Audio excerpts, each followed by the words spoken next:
Jukebox, we bring the music to you.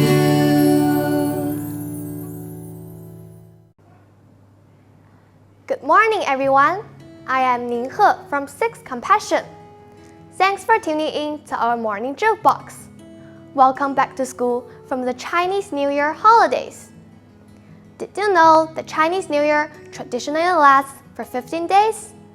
The 15th day marks the first full moon after the Spring Festival, also known as Yuan Xiao Jie, meaning first night of the full moon.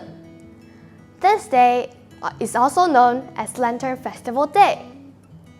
There is a legendary story on the origin of the Lantern Festival, about a wise man transforming a tragedy into a carnival in the city of Chang'an, the capital of ancient China's Han Dynasty. The wise man named Dongfang Shuo was an advisor to the then emperor. One winter, after a few days of heavy snowfall, Dongfang Shuo went to the imperial garden to pick plum blossoms for the emperor. He entered the garden and found a maid with tears streaming down her face and intending to jump into the well to end her life. He hurried up to stop her and asked what happened. It turned out that the maid, named Yuan Xiao, hadn't been able to see her parents since she entered the royal palace, and blamed herself for failing to fulfill her filial piety. After hearing that, Dongfang Shuo assured her that he would figure out a way for her to meet her family. He set up a fortune-telling service outside the palace, where he began telling people who came to him that there would be calamitous fire on the 15th day of the first lunar month. Rumors spread quickly. People in Chang'an City were in a panic and asked for a solution. Dongfang Shuo told them that on the 13th day of the first lunar month, the god of fire would send a fairy in a red dress, and people should ask her for mercy. He wrote the prediction down on a decree, saying that the city would be burned on the 15th day of the lunar month, and give it to Yuan Xiao, who dressed in red to pretend to be the fairy. The emperor was worried and asked Dongfang Shuo for advice. Dongfang Shuo pretended to think for a while and said, "I heard that the god of fire loves glutinous rice balls. Don't you have a maid called Yuan Xiao who is good at it? Let her make glutinous rice balls to worship the god of fire.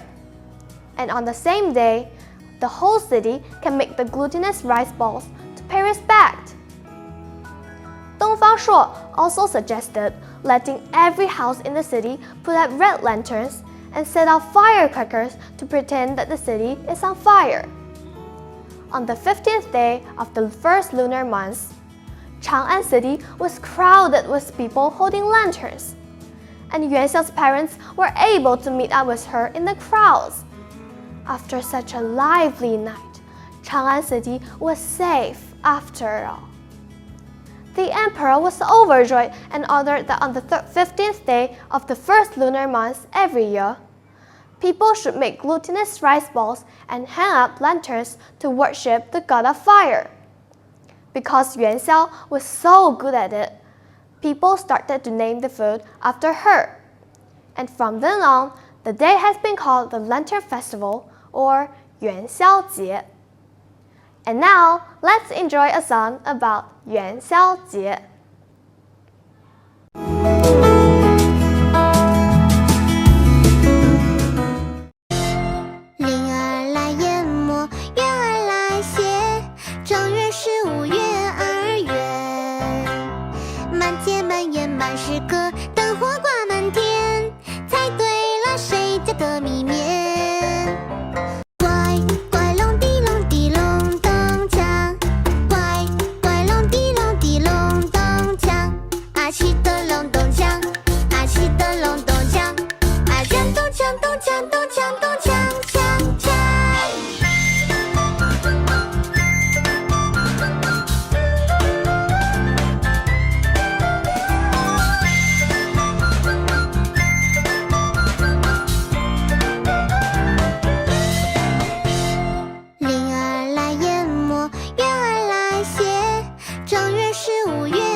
小耍芝麻球，小鱼汤没烫舌头，白糖点糯米油，配上汤汁最享受。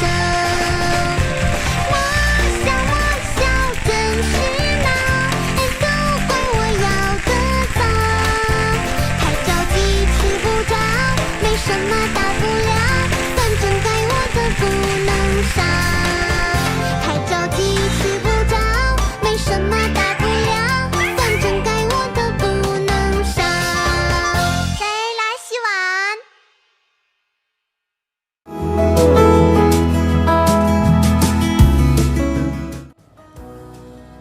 ？To this day, eating 元宵 or 汤圆 and hanging lanterns are still traditional things to do. 汤圆 represents family togetherness because of its Chinese pronunciation that resembles togetherness and reunion. For this year, 元宵节 falls on the 15th of February, which coincides with Total Defense Day. Hope you have enjoyed the story and the song about 元宵节. Please tune in to our morning jukebox again next Friday. Have a great day ahead. Cheers!